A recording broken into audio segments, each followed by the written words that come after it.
बिट्टू बजरंगी जी अब इनके थे, अब गंगा जी में नहा गए, उनकी जमानत करके उनको बाहर कल से बाहर निकाल कर रख दिया। गुड़गांव में फ्लैक्स लगा दिए। क्या इनको पता नहीं है कि सारे प्रशासन को पता नहीं है कि ये क्या हो रहा है? लेकिन सिर्फ इनकी एक ही सोच है कि जो इनके साथ लग जाएगा वो गंगा जी में बिल्कुल नहा के पवित्र हो जाएगा। पोस्टर लगा दिए कि 2 दिन के अंदर मुस्लिम झुग्गियों में कि खाली कर दें। इन्होंने सिर्फ गुड़गांव हरियाणा में नहीं लगाया, हिमाचल तक लगा दिया है भी। यहाँ से 2 दिन के अंदर अंदर आपको टाइम दे दिया गया है और आप लोग दे हरियाणा छोड़ दो, कोई कहता है हिमाचल छोड़ दो। क्या इन्हीं की जगह हो गई? अरे देश के लिए आज़ादी में शहीद हुए ये लोग और इनको कहने लगे कि अब देश छोड़ दीजिए। कुल मिला के बात यह है, भारतीय जनता पार्टी धर्म के नाम पे सरकार चलाने का काम करती है। वास्तविकता यह है ना इस्लाम की है ना सनातन की है। धर्म के आधार पर राजनीति इसलिए करने का काम करती है कि आप ये देखिए कि जो नूह वाला मामला हुआ, जो विवादित लड़का था मोनू मानेसर, वो खुलेआम घूम रहा है, उसको लोग पकड़ नहीं पाए, जिसकी वजह से कितने लोगों की जान चली गई। कहीं इमाम चला गया, इमाम की जान चली गई, कहीं पुलिस वाले चले गए। लेकिन जो मुजफ्फरनगर की जो घटना आपने देखी, जो पूरे विश्व ने देखी और भारत के ऊपर थूथू करने का काम किया, भारत के लोगों ने भी उसकी आवाज़ उठाई, चाहे पक्ष का हो विपक्ष का हो, चाहे मीडिया जगत के हों। जिस तरीके से देखा कि धर्म के आधार पर एक टीचर स्कूल के बच्चों को दूसरे धर्म के लोगों से पिटवाने का काम करे सिर्फ धार्मिक मतभेद से, उसका उजागर अगर आल्ट न्यूज़ का अगर जुबेर पत्रकार करता है तो उसको तो ये लोग जेल डालने का काम करते हैं, उसके ऊपर मुकदमा करने का काम करते हैं। जो सच्चाई दिखाता है, जो वास्तविकता दिखाता है और जो दंगे फैलाता है, क्योंकि वो उनकी विचारधारा का इनका लोग है, तो वो स्वतंत्र घूम रहा है। मैं बता रहा हूँ, ये किसी का कुछ नहीं कर सकते। ये माहौल बनाया जा रहा है 2024 में, पोलराइजेशन की राजनीति करते हैं। ये सिर्फ हिंदू और मुस्लिम के नाम पर इन्होंने 2014 में सरकार बनाई, 2019 में इन्होंने जवानों की लाशों पर राजनीति करके सरकार बनाई, हिंदू मुस्लिम के आधार पर सरकार बनाई। इस समय भी ये वही करने का काम कर, लेकिन इन्हें पता नहीं देश का जो हिंदू है वो समझदार हो चुका है। ये कितना भी मुस्लिम कह रहे, इनके बहकावे में नहीं जाने वाला। कर रहा है हिंदू मजबूत पहले से है। हाँ, हिंदू मजबूत मोदी जी जब नहीं तो उससे पहले भी मजबूत था। सनातन धर्म 5000 साल पुराना है, 5000 साल से हिंदू मजबूत है। हमारे ऊपर मुगलों ने राज किया, हम नहीं डरे। हमारे ऊपर अंग्रेजों ने राज किया, हम नहीं डरे। तो इनसे कैसे डरेंगे? आज कट्टर हिंदुत्व के सरकार में कट्टर हिंदू प्रधान, हिंदू हृदय सम्राट प्रधानमंत्री, हिंदू हमारी देश की राष्ट्रपति, हिंदू हृदय सम्राट गृह मंत्री, तब हिंदू जाके खतरे में क्यों आ गए? ये देश का हर एक हिंदू समझने का काम करता है। ये सिर्फ हिंदू मुस्लिम करके अपनी दुकान चलाने का काम करे। ना इन्हें किसी हिंदू से मतलब है, ना किसी मुसलमान से मतलब है। इन्हें बस अडानी अंबानी से मतलब है और किसी तरीके से इनकी देश में कुर्सी कैसे बच रहा है उस पर राजनीति करने का काम। हरियाणा में क्यों कर रहे हैं? अभी नू में क्या, नू में चलो वहाँ के 36 बिरादरी एक साथ आई, उसके बाद सबको सही रहा। गुड़गांव में फिर वही चीज, यहाँ भी 36 बिरादरी एक साथ आई। जाट, गुजर, ठाकुर, बनिया, ब्राह्मण, जितने लोग हैं सब एक साथ है। कहीं से कहीं तक जो बुद्धिजीवी वर्ग है, जो बुद्धिजीवी लोग हैं, इन धार्मिक पाखंडों में नहीं पढ़ना चाहता, ना धर्म की लड़ाई में जाना चाहता है। जमानत दे दी गई है, ये इनके साथ है ना, इसलिए जमानत दे दी। सारे जितने भी लोग हैं पूरे देश में, कश्मीर से लेकर कन्याकुमारी तक, गाजियाबाद की बात, उत्तर प्रदेश की बात करें तो गाजीपुर से लेकर गाजियाबाद तक, जितने भी धर्म विरोधी लोग होंगे, जितने भी दंगे करने वाले लोग होंगे, जो भी कट्टरपंथी होंगे, आप अगर उसका जड़ तक निकाल के देखोगे तो विश्व हिंदू परिषद के लोग होंगे, बजरंग दल के लोग होंगे, भारतीय जनता पार्टी के लोग होंगे। और अगर ऐसा नहीं हो तो आप मुझे सूली पे लटकाने का काम करें। मुजफ्फरनगर वाले बात की आपने, वहाँ के घर वालों को कहा एफआईआर वापस देंगे तो पानी बंद कर देंगे। उसके परिवार के ऊपर दबाव बनाया जा रहा है। पहले तो उसने कंप्लेन ही नहीं करी, उसे पता था कि न्याय नहीं मिलेगा जब तक इनकी सरकार रहेगी। आज मैं पूछना चाहता हूं उत्तर प्रदेश के माननीय मुख्यमंत्री योगी आदित्यनाथ से, जो न्याय का प्रतीक है, बुलडोजर बताने का काम करते हैं कि बुलडोजर न्याय करता है, उस मैडम के घर बुलडोजर क्यों नहीं चला जो तृप्ता त्यागी है? उसके घर भी बुलडोजर चलना चाहिए। अगर आज उसकी जगह कोई मुसलमान होता, जिस तरीके से कठुआ वाला कांड हुआ, उसी तरीके से मुजफ्फरनगर कांड को भी देखना चाहिए हमें। अगर आज उसकी जगह कोई अध्यापक मुसलमान होता तो पता नहीं उसकी नस्लें तबाह हो जाती। ये जो सरकार है, जो इनका बुलडोजर है, वो धर्म देख के न्याय करने का काम करते हैं। पूरा देश देख रहा है, पूरा उत्तर प्रदेश देख रहा है। क्या कह रहे हैं? मैं ये कहना चाहता हूँ, अभी अंशु भाई ने कहा इंडिया गठबंधन से डर चुके हैं, ये सच्चाई है, डर चुके हैं। अब इंडिया गठबंधन इन्हें ये दिखाएगा देश में बीजें कैसे ली जाती है और मक्कारों को कैसे भगाया जाता है। ये मक्कारी करके देश में राज कर रहे थे हिंदुओं के ऊपर। अब हिंदू इनको ये दिखाएंगे इंडिया गठबंधन में कितनी ताकत है। ये चीज़ दिखा के मजबूत बना रहे हैं आप, सुरक्षित नहीं, सुरक्षित कर रहे हैं आप। हम सुरक्षित, वो खुद सुरक्षित है इंडिया के लोग। अब इन्हें ये बताएंगे कैसे इन्हें भगाया जाएगा इस देश से, क्योंकि इस देश में आके इन्होंने जाति भावनाओं को फैलाया है। पोस्टर लगा दे गुरुग्राम में कि मुस्लिम खाली पे चारा क्या है? यही चारा है लोगों को बहकाने का, यही करते हैं। चुनाव नहीं होगा बस इन्होंने ये कहा था हम काला धन लाएंगे, सबसे ज्यादा काला धन तो इन्होंने ही समेटने का काम किया है। नारंगी हो गया, हिंदू मुस्लिम करके नारंगी हो गया। जो काला धन था वो इस समय नारंगी रंग का हो गया, वो नारंगी हो गया है। क्योंकि ये लाने का वादा करा था, ये सिर्फ एक जुमला था, लोगों से वोट लेनी थी। आप देखेंगे देश की शिक्षा कहाँ पे चलेगी है। अगर एम्स का, अगर इतने बड़े मंच से हिंदुस्तान के बहुत बड़े पुराने ऐतिहासिक जगह पे खड़े होकर बोलते हैं कि वहाँ पे हमने एम्स बना दिया, वहाँ बना दिया, वहाँ पे यूट्यूबर भाई वहाँ पे गए, जाके देखा खड्डे बने पड़े, पानी भरा पड़ा है। इन लोगों ने सिर्फ हमें बहका के कि हिंदू खतरे में, हम भी प्योर हिंदू हैं, ऐसी बात नहीं है। इन लोगों ने गलत अफवाहें उड़ा के इन सब माहौल को ख़राब करने का काम करते हैं, इससे ज़्यादा और कुछ भी नहीं है। मैं सभी अपने हिंदू भाइयों से, मुसलमानों भाइयों से ये कहूँगा कि आपस में भाईचारा बना के रखें। राजनीतिक वालों को राजनीति जरूर समझें, वोट आप कहीं भी कर सकते हैं, लेकिन राजनीति जरूर समझें कि ये लोग क्या कर रहे हैं। खतरे में गैस सिलेंडर अब सस्ता कर दिया, पूरे 4.5 साल तक तो 1100 रुपये का सिलेंडर करा, अब 200 रुपया कम कर दिया। क्या कांग्रेस के समय में 450-500 रुपये का सिलेंडर नहीं था? ये सब इन लोगों की बहुत बड़ी चाल है।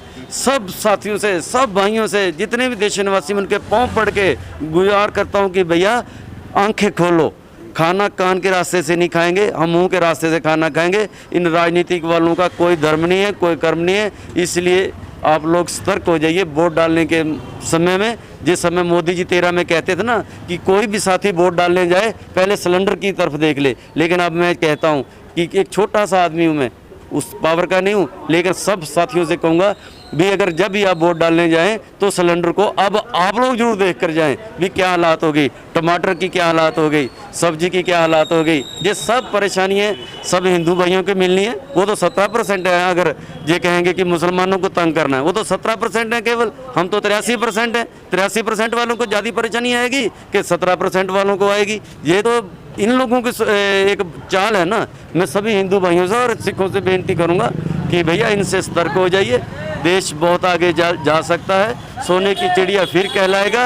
अब इंडिया आपके पास आ रहा है, इंडिया को वोट एक मजबूत होकर वोट दीजिए। मैं आप लोगों से बेनती जरूर करूँगा, धर्म को छोड़ो, धर्म अपनी जगह पे है, राजनीति अपनी अपनी जगह पे है, ध्यान रखें। अब देश में एक देश एक चुनाव होने वाला है, क्या कहेंगे? बताइए किस तरीके से हो जाएगा एक देश में एक चुनाव? भी कुछ राज्य हैं जहाँ भी कुछ दिन पहले चुनाव हुए हैं। ये तो पैसों की बर्बादी है ना। आप किस आधार पर आपको लगता है कि हर राज्य तैयार हो जाएगा? पैसे बचाएंगे ना, एक बार में एक में हो जाए तो पैसे नहीं बचेंगे। आपको लगता है कि हर राज्य वाला मुख्यमंत्री तैयार हो जाएगा? मुझे लगता है भारतीय जनता पार्टी का मुख्यमंत्री को तैयार नहीं हुआ कि जिस राज्य में उनकी सरकार बनी हो दोबारा चुनाव। ये सारी गणना इसलिए रणनीति इसलिए बना रहे हैं क्योंकि हिमाचल में चुनाव हुआ, इनकी सरकार हार गई, मतलब ये कर्नाटक में चुनाव, इनकी सरकार हार गई, इसलिए सारी रणनीति तैयार की जा रही है। उन्हें डर लग रहा है जब से 28 दल एक हुए हैं, इंडिया संगठन बनाया, अखिलेश यादव जी, राहुल गांधी जी, तमाम तेजस्वी यादव, जितने भी संगठन है, ममता बनर्जी जी, एक साथ आ गए। चोर चोर नहीं, देश बचाने वाले लोग एक साथ आ गए। और जो थेल अकेला था, जो 38 लोगों के साथ चलता था, कहता थेल अकेला और थेल की एकदम पितबिली गोल हो गई है। वो समझ नहीं पा रहा क्या हो। पानी पी रहा है हर बार वो, आप स्टेटमेंट देखिए उसका। पानी भी नहीं पिए। पानी पिला दिया इंडिया वालों ने उसे। पूरे देश को पता है। अगर आज भी आप सर्वे उठा के देख लीजिए, सिवाय तिहाड़ी के, बस तिहाड़ी के सर्वे में इंडिया आगे जा रहा है, वरना हर सर्वे में इंडिया आगे जा रहा है। कल भी आपने देखा कि मुंबई में जो लोग इकट्ठे हुए थे, जो इंडिया के लोग थे, देश का 60% वोट अपने साथ लेकर रखते हैं। वो देश के 60% लोगों का जनप्रतिनिधित्व करने का काम करते हैं। वो लोग आज एक साथ मंच पे हैं। तो आप बताइए, मोदी जी की तो डिबिया गोल होनी है। वो 1 नेशन 1 इलेक्शन तो कहीं ना कहीं काम करेंगे। क्या कहेंगे इलेक्शन वन पे? ये इनका अपना डर है। जैसे मेरे साथी ने बताया भी, हर प्रदेश में तो हार चुके हैं। इनको ये है कि किसी ना किसी ढंग से जहाँ कोई भी घपला करें ताकि उसमें ये सारा काम करें। इनके जैसे साथी ने बताया, इनके अपने ही जितने भी मुख्यमंत्री हैं, ये जोगी जी मान जाएंगे क्या? जोगी जी नहीं मानेंगे, क्योंकि इनके ये आप देख रहे हैं जो मेरे हाथ में कागज है, वकीलों की शरेआम हत्या हो रही है। इसीलिए उनको पता है कि आने वाले समय में अगर हम लोगों ने भी इलेक्शन यूपी में करवा दिया तो जोगी जी खुद ही हट जाएंगे। वो नहीं चाहेंगे कि इलेक्शन हो दोबारा यहाँ पे। और इनका कोई इस समय दीन धर्म नहीं है, परेशान होकर घूम रहे हैं। जितना पैसा आपने देखा होगा सारे मीडिया वालों ने अब उजागर करने लगे हैं। कुछ बहुत बढ़िया आप यूट्यूबर, आपका तो बहुत बहुत धन्यवाद कि आप लोग देश की जनता को जगा रहे हैं, दुनिया आगे बढ़ा रहे हैं। अभी किस ढंग से ये काम कर रहे हैं। ये जो पैसा भी अडानी का पैसा चीन के माध्यम से 1 नंबर का पैसा होके आ रहा है, ये किसके लिए हो रहा है? ये सारा इन्हीं का तो अपना ही तो पैसा है, किसी और का पैसा नहीं है। ये आज तक देश को इन्होंने बर्बाद कर दिया। ये जो आज तक आरएसएस वालों को कोई दीन धर्म ना देश के लिए आज तक ये शहीद हुए, ना आने वाले समय में कभी ये हुए होंगे। ये सिर्फ देश को गुलामी की जंजीरों में बांध के, हम जैसे एक देशभक्त, जो हम अपने आप को देशभक्त मानते हैं, हर आदमी अपने आप को मानता है देशभक्त हैं। अडानी देशभक्त होता तो देश का पैसा देश में लगा रहता। अरबों खरबों रुपया किसी न किसी ढंग से घुमा फिरा के लाके अपने घरों में पक्का पैसा कर रहे हैं कि किस ढंग से ये पैसा 1 नंबर का पैसा हो जाए। ये इनकी एक बहुत बड़ी चाल है। आने वाले समय में जिस समय ये गवर्नमेंट बदलेगी, उस समय आपके सामने आप ही मीडिया वाले आप ही इसे कवर करेंगे। आप यही कहेंगे कि वाकई ये जो आप लोग देश के लिए सेवा करने के लिए आते हो और ये सच कह रहे थे उस समय, आज जो सच होने जाएगा। आने वाले समय में इंडिया आ रही है, इंडिया बन के बहुत बड़ी पावर बन के आ रही है। 65% वोट का इजाफा इकट्ठा हो गया है। अब बीजेपी के लिए ये सफर बहुत मुश्किल होगा 2024 वाला। अडानी को भी क्या कहेंगे? आप कह रहे अडानी देशभक्त हैं। अगर अडानी देशभक्त होते तो चैंग चुंग लिंग के साथ क्यों जाके व्यापार करते? भाई, भारतीय जनता पार्टी के अनुसार अगर राहुल गांधी जी चीन चले जाएं किसी विदेशी से मिलने, तो कहते देशद्रोही है, चीन के साथ खड़ा है, चीन का एजेंट है। और आप खुद देखिए कि ये चीन के साथ व्यापार करने का काम कर, उसमें भी घोटाला नजर आ रहा है। देश का जो 2 अरब डॉलर था वो पैसा कहाँ गया, जो राहुल गांधी ने अभी दोबारा खुलासा करने का काम किया। लगातार विदेश तक जो देश के जो प्रमुख बड़े अखबार हैं उन्होंने भी छापने का काम किया। गोदी मीडिया की बात हटाइए, लगातार इस पर सवाल बन रहा है। विदेशी अखबार छापते हैं और आप लोग वो बिके हुए नहीं है ना, इसलिए लोग छाप देते हैं। छाप देता तो बीबीसी पे, जैसे इन्होंने बीबीसी पे छापा लगवाने का काम किया। आपको याद होगा कुछ दिन पहले इन्होंने बीबीसी पे भी छापा लगवाने का काम किया, जो इनके खिलाफ बोलेगा। और इसीलिए मैं बता रहा हूँ कि अगर इंडिया के लोग सारे 28 दलों के लोग एक साथ होकर इंडिया गठबंधन बना के अगर चुनाव लड़ेंगे तो सबसे बड़ी बात मैं आपके चैनल के माध्यम से बताऊं कि यूट्यूबर और ये जो गोदी मीडिया है, जो ये एकदम बिके हुए हैं, जो दबे हुए हैं, जो फंसे हुए हैं, इन लोगों के लिए रास्ता खुल जाएगा। ये लोग आजाद हो जाएंगे। जो भारतीय जनता पार्टी के सरकार में जो आज गुलाम हो गए हैं, सरकार की, कोई दिल्ली सरकार की, कोई उत्तर प्रदेश सरकार की, ये मीडिया गुलाम हो जाएगा अगर विपक्ष का सरकार बनता है। अडानी के पीछे क्यों पड़ गए राहुल? अडानी के पीछे नहीं पड़े, वो सच्चाई के पीछे पड़े। वो चाहते हैं कि देश का जो पैसा है देश में रहे, जो सच है वो सामने आए। आखिर कौन सी ये सिरात भाई, देश में हमारी आमदनी खत्म हो रही है, आपकी आमदनी खत्म, जो भी लोग हैं सबकी आमदनी खत्म हो रही है, महंगाई चरम सीमा पर है। लेकिन आमदनी ऐसा, अडानी ऐसा व्यक्ति क्यों है, कौन क्यों हुआ जो लॉकडाउन में भी सबसे ज्यादा आमदनी बढ़ी, जो 300 नंबर पे था, तीसरे नंबर पे चला गया, उसके बाद दोबारा 300 नंबर पे आ गया। मेहनत तो सभी कर रहा है साहब, मेहनत तो 2 ही लोग देश में कर रहे हैं, एक नरेंद्र मोदी जी और एक अडानी। बाकी तो कोई मेहनत नहीं करता, बाकी तो सब चोरी करके खाते हैं लोगों के अनुसार। हम भी तो मेहनत कर रहे हैं, आप भी मेहनत कर रहे हैं, ये भी मेहनत कर रहे हैं। हम लोग क्यों नहीं आगे गए? क्योंकि हम लोग चोरी नहीं कर पाए। हमारा कोई नरेंद्र मोदी जी जैसा दोस्त नहीं है। नरेंद्र मोदी जी इसलिए आगे क्योंकि उनकी तरह हमारा कोई अडानी अंबानी जैसा दोस्त नहीं है। मोदी जी के दोस्त इसलिए आगे बढ़ रहे हैं। बिल्कुल, मोदी जी के दोस्त है इसलिए तो आगे बढ़ रहे हैं। किसी से पूछ लो, भारत में बच्चे से पूछ लो, बुजुर्ग से पूछ लो, मोदी जी के दोस्त है, अडानी अंबानी इसलिए आगे जा रहे हैं। मोदी जी जवाब क्यों नहीं दे रहे सदन में? राहुल गांधी ने जेपीसी की मांग करी, पूरा विपक्ष जेपीसी की मांग कर रहा है। इन्होंने राज्यसभा और लोकसभा सांसदों का इन्होंने बर्खास्त करने का काम किया, सस्पेंड करने का काम किया। जेपीसी का गठन क्यों नहीं कर रहे लोग? जो इनके खिलाफ गवाही देने का काम कर रहा है उसे जाके आप कहीं ईडी में कुछ भेज बना दे रहे हैं, डायरेक्टर बना दे रहे हैं, कभी कुछ बना दे रहे हैं, जिसको आप जांच सौंपने का काम कर रहे हैं। ईडी और सेबी की रिपोर्ट कहाँ?